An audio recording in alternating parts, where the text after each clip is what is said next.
Assalamualaikum warahmatullahi wabarakatuh. Perkenalkan, nama saya Aldian Firmandi, NPM 41182191230165.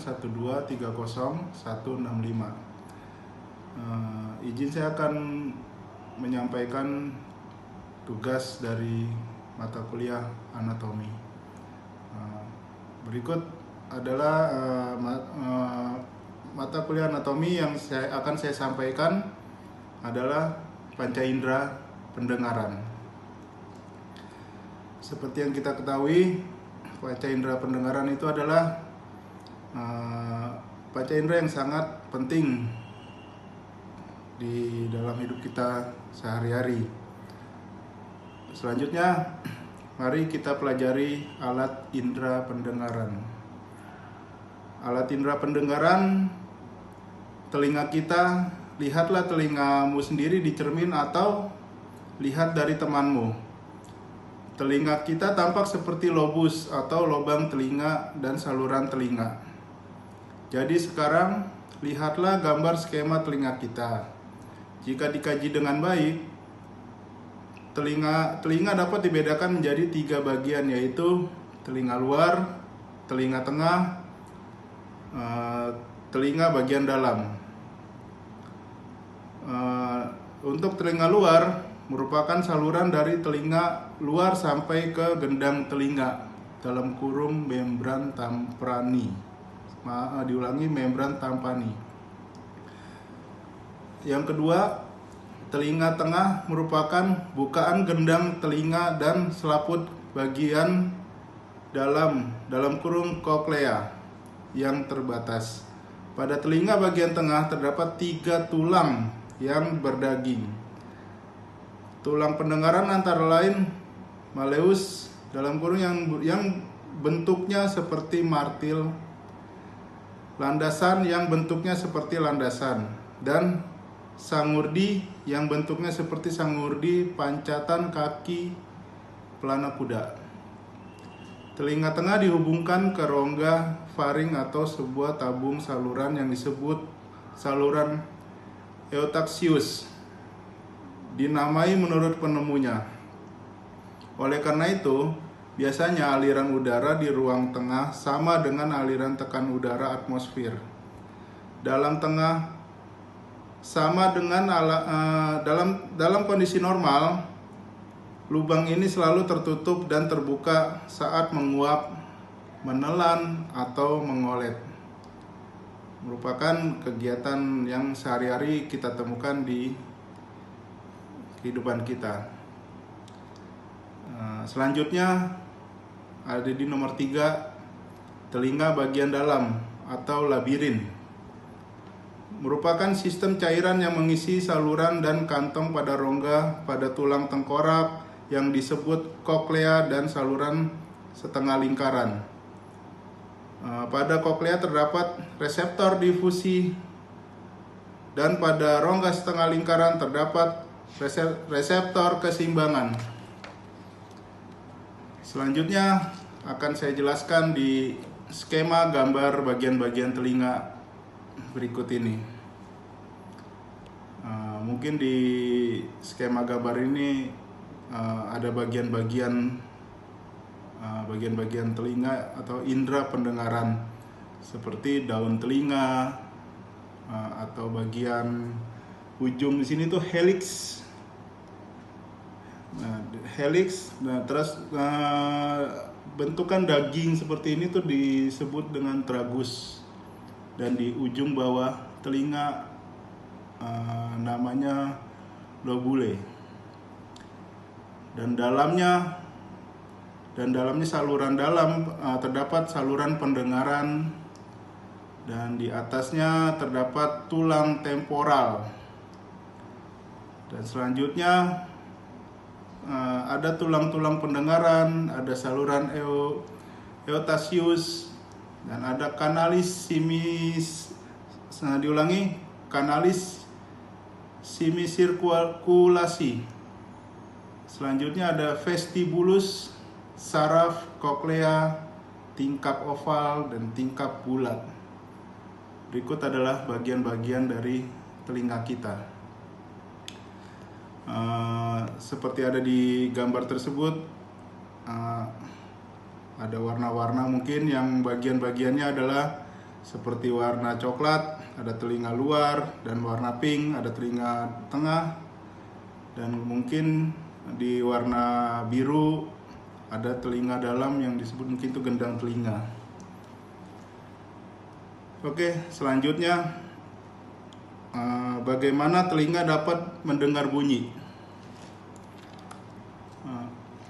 Bunyi dari sumbernya diterima oleh gendang telinga, disalurkan melalui liang telinga dan menyebabkan gendang telinga bergetar. Seperti yang kita rasakan pada saat kita mendengar suatu musik atau suatu bunyi dari derunya mesin kendaraan atau mesin lainnya, itu masuk ke gendang telinga dan menyalurkan getaran-getaran yang bergetar di gendang telinga.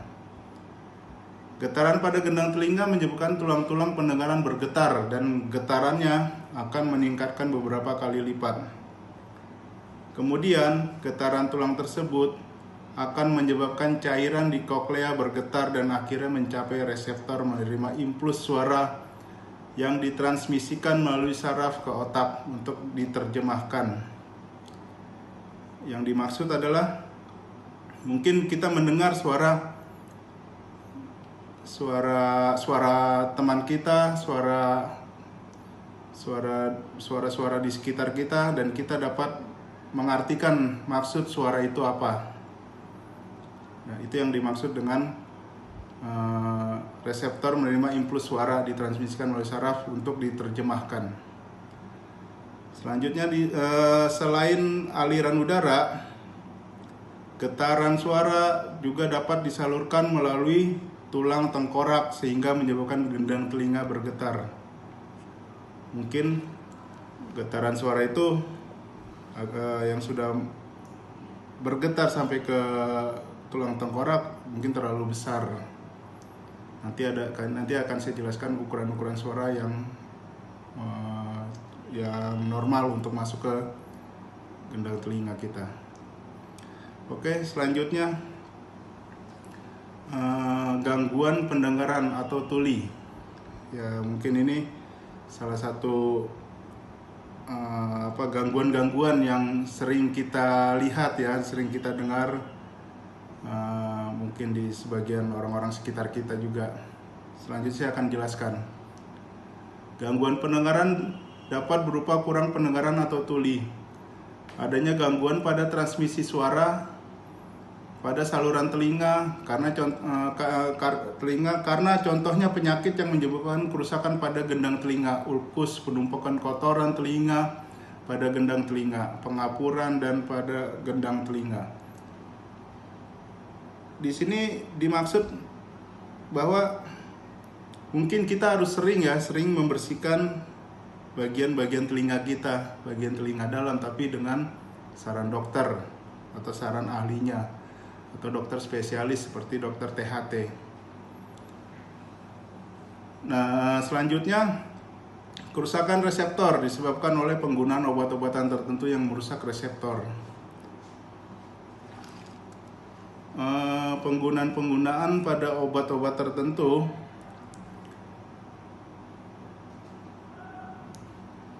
yang dimaksud adalah efek samping yang ada di obat tersebut terhadap kondisi telinga kita atau kondisi gendang telinga kita.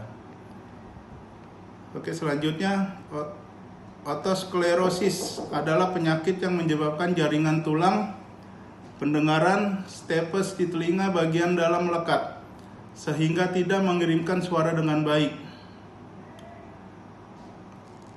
Selanjutnya, saraf pendengaran rusak akibat cacat dalam rahim. Yang dimaksud adalah cacat dalam rahim ini di dalam pendengaran adalah kerusakan cacat diakibatkan dengan gen tertentu. Nah, itulah pentingnya ibu hamil untuk menjaga asupan makanan, asupan gizinya, supaya janin tersebut bisa terlahir dengan normal dari ujung kepala sampai ujung kakinya. Selanjutnya, telinga berfungsi sebagai indera menerima rangsangan berupa bunyi, yaitu kebisingan udara dengan rentan frekuensi 20-20.000 Hz per getaran per detik. Yang dimaksud adalah standar-standar yang harus masuk ke pendengaran kita adalah 20.000 Hz. Itu masih standar normal. Kemungkinan kalau di atas 20.000 itu dapat mengganggu pendengaran telinga kita, atau mungkin sebaliknya gitu. 20.000 mungkin sudah mencapai batasnya gitu. Oke, terima kasih. Itulah yang bisa saya sampaikan mengenai alat pendengaran atau alat indera pendengaran. Mungkin sampai di sini yang saya bisa sampaikan. Mohon maaf apabila ada kekurangan. Selanjutnya saya akan mengakhiri tugas ini dan mengakhiri video ini. Wassalamualaikum warahmatullahi wabarakatuh.